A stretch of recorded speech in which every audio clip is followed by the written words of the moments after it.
the human factors research. They actually integrated it with the Phoenix Project, which was still being carried on at the Brookhaven Labs.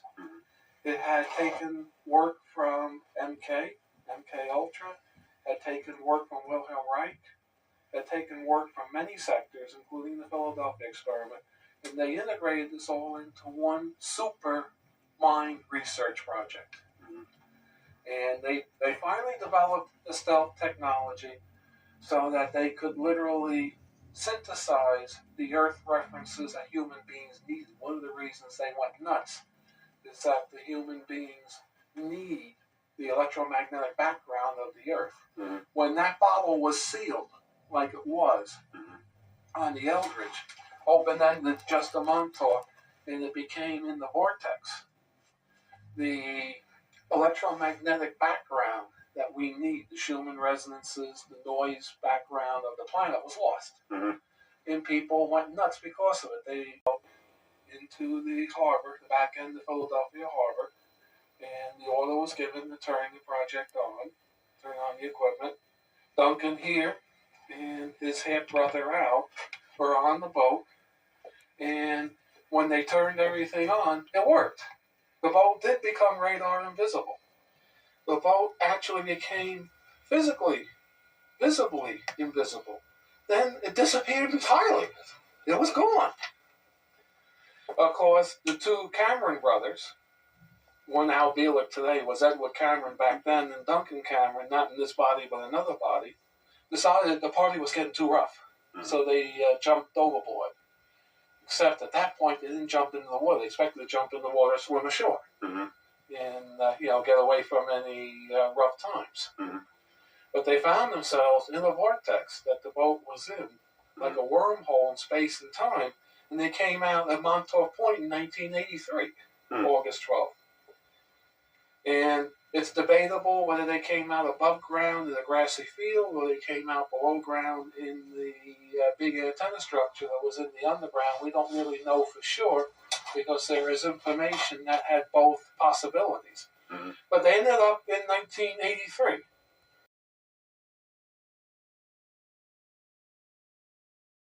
With quanta of energy, you're dealing with quanta of space, of time, of everything. Consequently, you only affected the local area, and you didn't affect the outcome. Even though you killed his father before he married, you didn't affect something else which has already happened. Now, this, to me, doesn't make sense. Well, now, his wife could have been pregnant at the time, too. That's right. His wife could have been pregnant. Maybe there are other factors that he didn't know and we don't know. That's right. It's a very complex scenario, and I don't necessarily buy this quanta of energy at the time. Therefore, it's not going to be transmitted to the future because there's too much evidence to the contrary. Too many other people have tried this and have manipulated the future, manipulated time.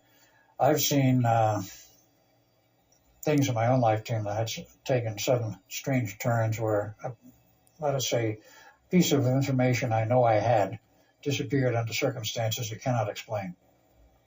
Disappeared out of my files, disappeared out of a locked location. I know I didn't throw it away. I know nobody came in and opened it up. Why did it disappear? How? I can't explain it.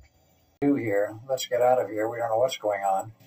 We will jump overboard and swim ashore. We were both excellent swimmers, and we figured at that point it was about, at maximum, half an hour to shore.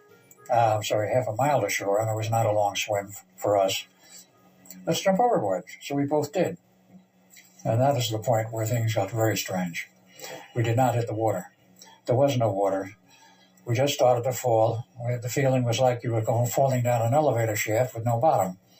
And we just kept falling and falling and falling and falling. And what is this? What were you thinking at that time? We weren't thinking, I can assure you. We were in a state of panic, virtually.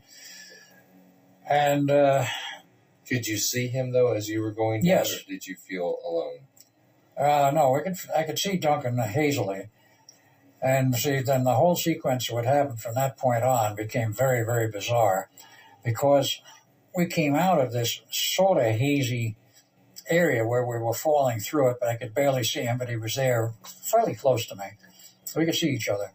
Suddenly, we came out of this hazy area into a bright, a brightly lit area with what appeared to be fluffy clouds. And here we are going through, we don't know where, in what was open sky. Couldn't see ground, couldn't see anything else, open sky and a cloudy effect. And we're moving through this for a period of time. Then all of a sudden, we blank out. And then we came to, we were in the hospital in 2137. So was it like you were flying? It was like we were flying, exactly. That was the feeling. Very fast, very quick, and usually took very well with no side effects. And these kids would never know what happened to them. They ship them back to where they got them or to where they wanted them to go. They would know the better. Are you aware of the names or identities of the present locations of any of the individuals? I've run into a number of people over the years, let's say in the last 3 years, since I've become aware of the program and the fact that I was part of it. There is a very specific on the computer, did the same thing again. So now they had a tape that would open a vortex. And they started going back in time, they started going ahead in time, they actually got the time machine. That's the last phase of the Phoenix Project, was the time machine. Of course, they could control that time factor to where they wanted to go. Right. Whatever he thought of, or other people like it. He wasn't the only one. They had to have at least 5 backups. That's still phase 2. That was phase 3. Phase 3. Yeah, was the time machine. Now, that time machine, what do you know the date?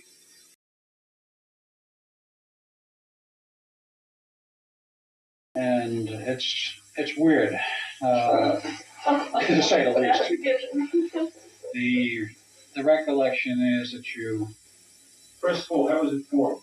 Just at the beginning, before it's created, what do you see before it's created? Before it's created, you see nothing but the building or the area that you're in. You're in a chair or No. open space? No, what they finally ended up doing was they took whatever Duncan or his alternates would generate, they put it on tape. Okay. Now, it could generate it inside the underground area, or it could generate From anywhere to anywhere. Anywhere in generate it space outside. time. It could be from any particular point where they chose to generate the origin, and it would go to the terminal point. That's why you were, Was where? The terminal point would be wherever they chose it to be. and you could be driving a car. What Future, would happen? past. You probably, I mean, what would happen if you were driving a car?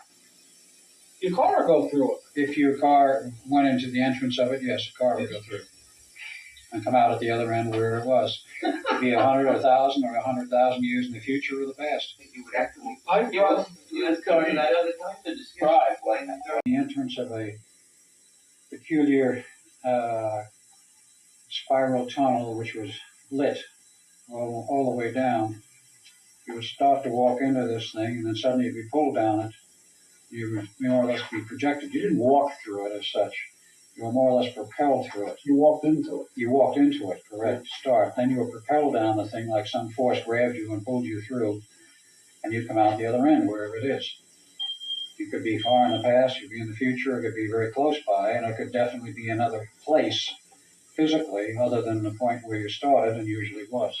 Wherever whatever point in space and time the transmitter was set to transmit to. Emphasize space and time because it could be anywhere in the universe. Transit, they were lost. That's And if they disintegrated. were abandoned in time, Yeah, they could be abandoned. and in this is time. going to be a sort of a philosophical question, Yeah. wouldn't they be angry and do something really wild to alter the future?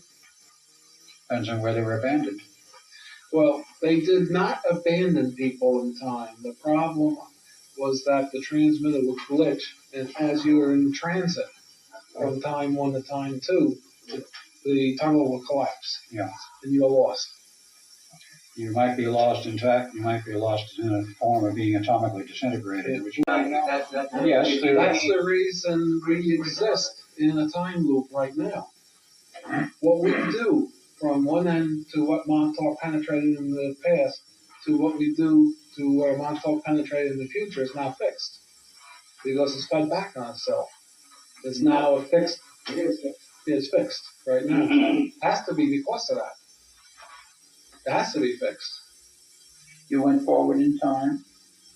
went forward and backwards both.